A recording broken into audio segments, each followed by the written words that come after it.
biscuits are much more interesting than you might have previously thought. Now, if you remember one of my previous videos, I talked about how the brand Biscoff has an acute accent, and so we should be pronouncing it as Biscoff. But that also got me thinking a little bit.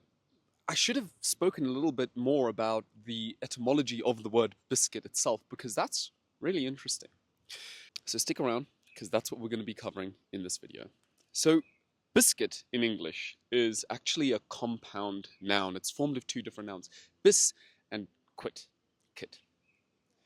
They're from French, like a huge portion of English vocabulary is. And those two French words, bis and cuit, mean respectively two, twice. If you think about in Spanish, for example, your great-grandmother is your bisabuela, literally your second times grandmother. Well, in French, the prefix bis actually means the same thing. It means twice. This is of obvious Latin origin. The other component, cuire, is in fact a participle. It's the noun form of the verb cuire, which means to cook in French. So when you look at it, biscuit literally means twice cooked. It's bi cuit.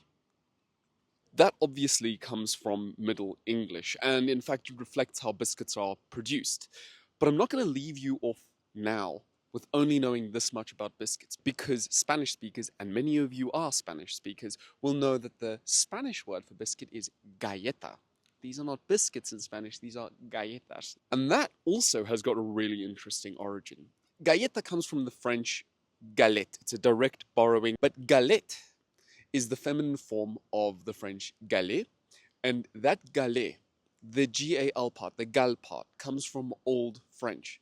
Now, this is a bit disputed, but it seems highly likely that that word, gal, which meant pebble or stone, which is actually essentially what galettes look like, is directly descended from the P-I-E word meaning pebble or stone, cal. And cal is actually where we get calculus and calculation from.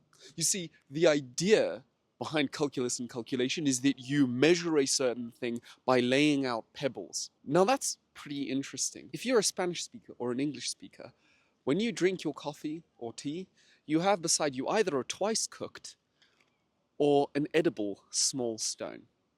Subscribe for more content like this, and I hope to see you guys in the next video. Bye.